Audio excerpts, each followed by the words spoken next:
Theodore Dalrymple, thank you very much for joining us today. You're welcome. You're of particular interest because of your books, including Life at the Bottom and Not With a Bang But a Whimper. And they're of interest because what we've been trying to do over the last few weeks and will do is consider what does it mean to be a good person or a bad person. And it does seem from those books that you've had the opportunity to meet a few people who might not be regarded as so good, and you might have some insight into those people who the community might generally regard as being bad. Yeah. What can you say from your experience as a prison psychiatrist? How can you help us with grappling with what does it really mean to be good or bad? Well, of course, it's a very difficult question. One thing that I think has happened is, and this I think is the responsibility of intellectuals, is that increasingly they think that to be a good person is to have the right opinions rather than to act in the right way. And they seem to feel responsibility for things in inverse proportion to their real influence on them. Consider their own behaviour as being terribly important, but they consider, shall we say, their attitude to the environment to be extremely important. Is this a bit like the people who perhaps go to confession and then go out and recommit the same sins? Well, I suppose it's the same, except that when they're confessing to things that they've actually done, so at least they've got a sense of their own sin. They're not talking about carbon dioxide emission, but what they've actually done. So one sees that people's concerns, as I said, are more and more, seem to be more and more abstract rather than behaving well in their own little restricted worlds. Well, what does it mean to behave well? If being a good person doesn't mean having the so-called right opinions, but rather means to behave in a decent way, is there a reasonably short-form way we can encapsulate for young people who might be listening what it means to behave in a decent way? Well, I think it's to behave with consideration for others. That's a very large part of it. I mean, it's a very banal thing to say, but I think it's true. And so things like politeness are very important. And as I said, consideration, lack of egotism is very important. And I think there is an immense amount of egotism that has been fostered. For example, the idea of self-esteem is a very popular one, and I think it's a completely junky, in fact, I think it's a very bad concept. And why so? Because... What's the matter with having some self-esteem? I think self-respect and self-esteem are two different things. Self-respect is a social virtue in the sense that you make an effort, and largely on behalf of other people. So that's important. Self-esteem is just thinking well of yourself, in a sense, irrespective of what it is that you do, whether you're of any value to other people, whether you make any efforts, and so on. And people think that they have some kind of almost right to self-esteem. They should think of themselves in a good light, irrespective, actually, of what they've done, what they are, what their efforts are, whether they help other people, and so on and so forth. Having large numbers of people focusing on whether they have an appropriate level of self-esteem lead to bad things for the community at large. For example, a sense of self-satisfaction, perhaps indolence, there's nothing I need to do because I am a nice or decent person. Yes, I think it makes people self-important, frankly, and egotistical, whereas self-respect has the opposite effect and is a striving. Self-esteem is something that people feel that they have a right, almost a right to. They feel they ought to have it, and that it doesn't come as a result of activity. It's just theirs as of right. Yes. Yes. In another context, I believe it might have been a book review, you wrote once that, as I understand it, that sentimentality is a hardness of heart that masquerades as feeling. Yes. Could you help me with that? I must say I struggled with that a little bit. I like to think of sentimentality as being a softness and a niceness and in fact, an element of caring. Well, it's difficult because, of course, things are not either or. But I think Oscar Wilde said something good about sentimentality. He said it's the desire to have the emotion without paying for it. In other words, you just indulge in the emotion for its own sake, and it ends up being bogus, and often actually is a flip side of brutality. And we've become very sentimental, for example, about children. In a book I wrote about sentimentality, I quoted a little thing that I saw in the local newspaper where a man was complaining about a supermarket because he had some chicken, and his child found a chicken's foot in the chicken and started screaming, and he said, oh, that was the end of the meal. We had to throw the whole meal out. And he had obviously taken on the distress of the child, thinking that by doing so, he was being very kind, doing the right thing, seeing it from the child's point of view. Instead of which he should have said, well, of course, chicken have feet, just get on with your meal. And what he was probably using this kind of sentimentality for was an attempt to obtain compensation from the shop that he bought the chicken from. Yes. The sentimentality comment I now recall, I believe, was made in the context of people saying we should find other things to do with prisoners than putting them in jail.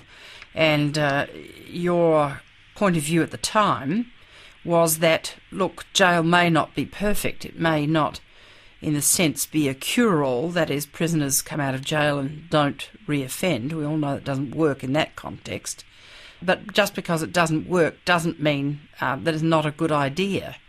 In other words, leaving people out to continue to rob other people's houses is a very bad idea. Yes. I mean, it depends what you think prison is. If you think it's therapy, then, of course, it is a complete failure. But actually it's not quite complete, because in Britain some research was done to show that the recidivism rate did actually go down with the length of sentence. So the longer the sentence, the less likely a person was to reoffend, which is not altogether surprising. But the main purpose is incapacitation of someone who has repeatedly shown that he's not going to abide by fairly elementary rules.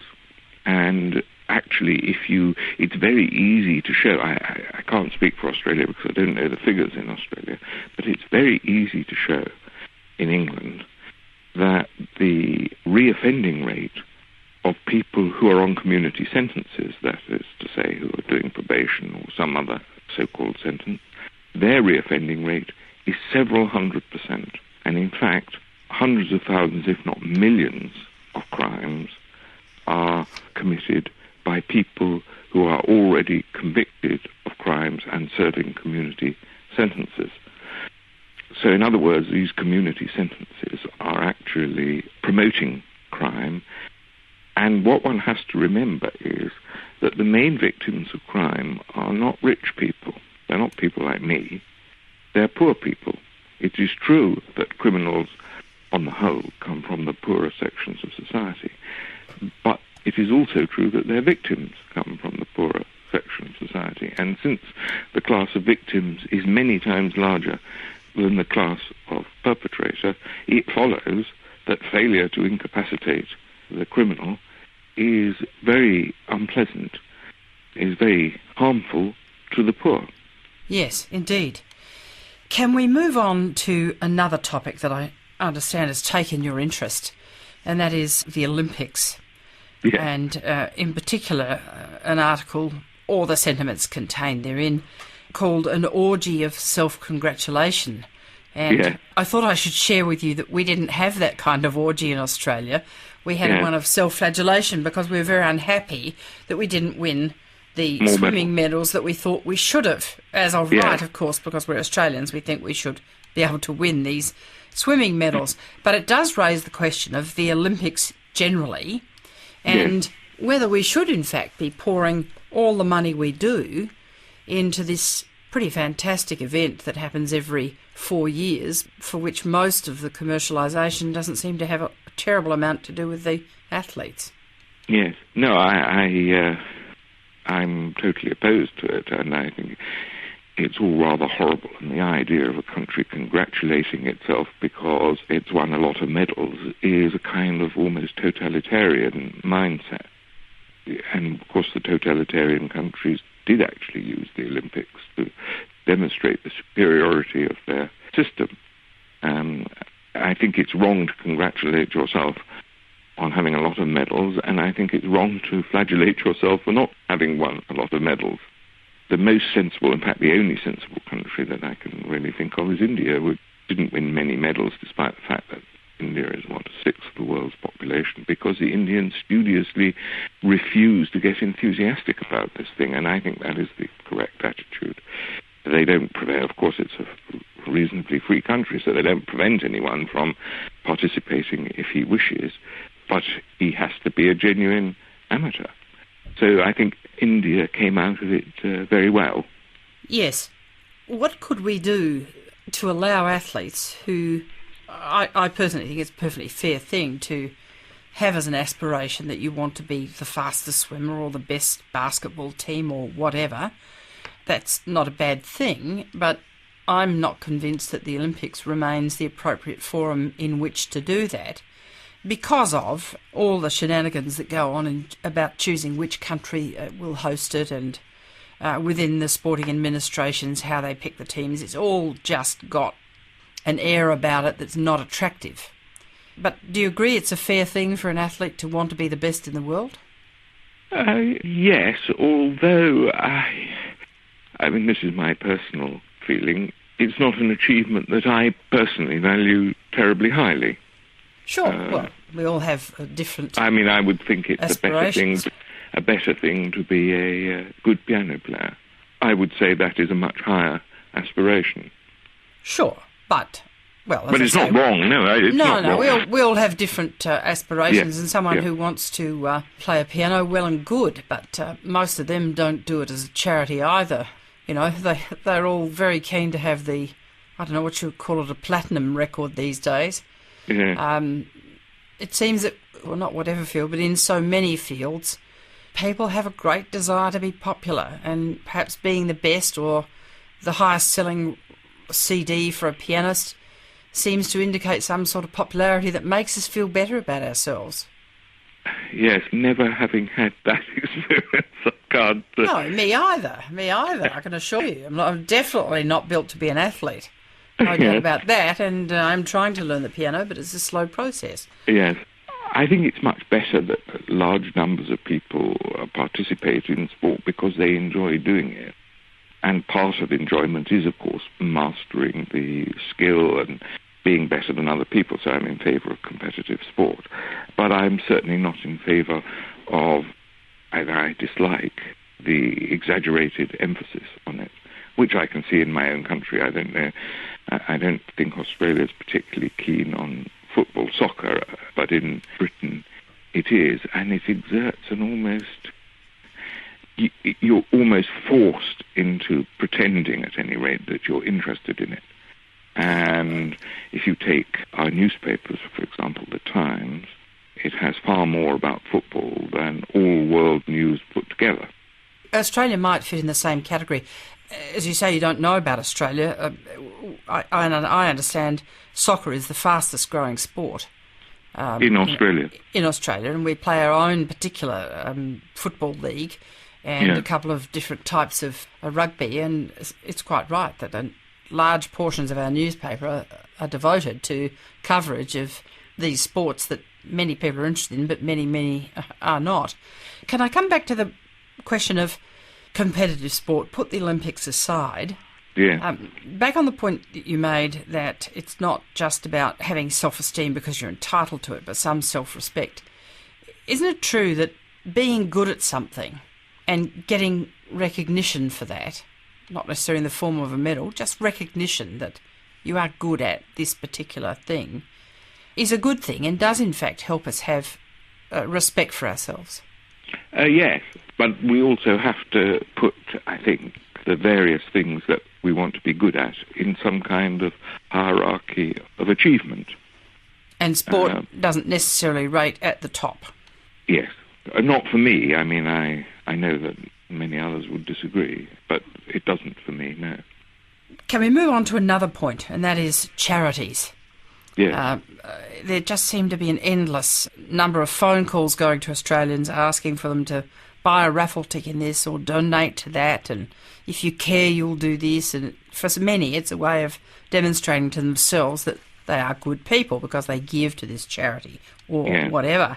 But there is a growing concern in Australia that charities don't always behave as ideally as we might like. In fact, the government has introduced legislation to try and require charities to be more upfront and transparent in terms of their funding and where it goes and how much actually goes to the person in need of assistance as opposed to the administration of the charity.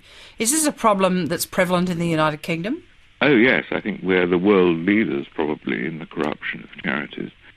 I mean, first of all, of course, there are many genuine charities, particularly small local ones. They remain genuine charities, and there are thousands, or in fact hundreds of thousands of them, and there are some large charities which are, in my view, genuinely charitable. But if you look up their accounts online, which is something which is now possible to do very easily, you will find that actually very small amounts of the money is going directly to people in need.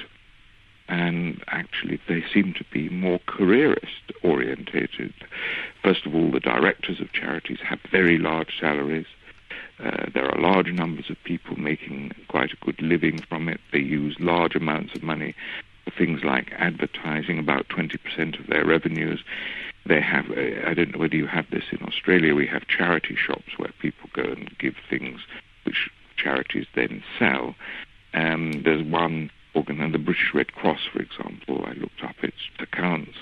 These charity shops, they get their goods free and they get their labour free. People give their labour free to man these shops, and yet they turn over only 8% of their turnover.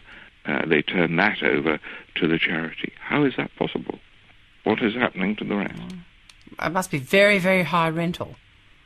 Must be very, very high rental for that to be the case. Before I was in Parliament, I was in retailing, and I could assure you, if you're only passing over 8% when you're not paying for your goods and you're not paying for any labour, you must have very, very high rental, or you're skimming some money off for something else. Exactly. But the thing about the modern world, and particularly Britain, but I can't say about Australia, is that you will find that nothing illegal is actually going on.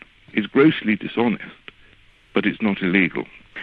And if you go into these shops, and they're generally manned by old ladies, I mean, they serve a good function for them.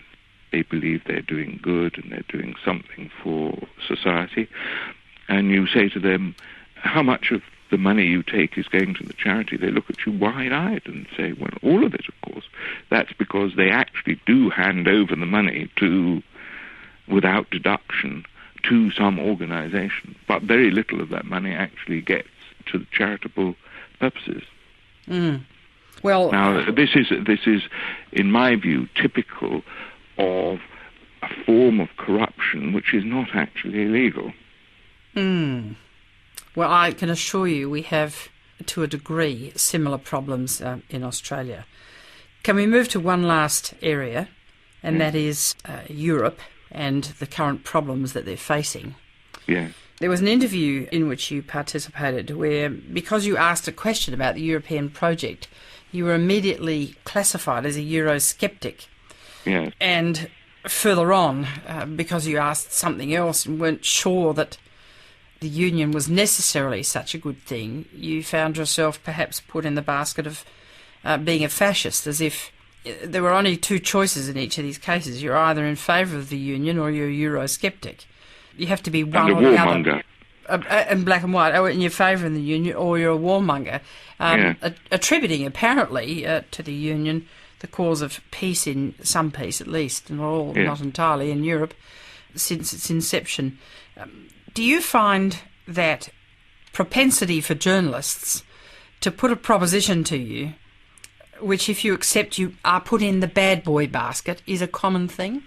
I think so, yes. Partly, of course, they don't deal with many things at length, so you have to express your opinion on a complex subject in a single sentence or within 15 seconds.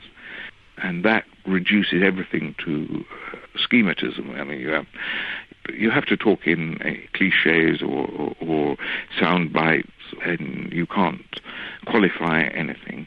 And so that means that you get a Manichaean view of the world. There are good people and there are bad people, and if you take one view, you're a bad person. That's, I'm afraid, part of the, particularly the broadcasting media. Not this interview, of course. But how very kind of you to mention. Well, look, can I assure you that it's been a pleasure for me, and I'm sure it is for our listeners, to have the benefit of your views on these things. For some time, you've given a lot of Australians who are Spectator readers permission, if you like, to think in a different way and to open our minds and to be resistant to the onslaught of those who would have us all think one way. It is such a pleasure to speak with you. Thank you very much for your time. Thank you very much.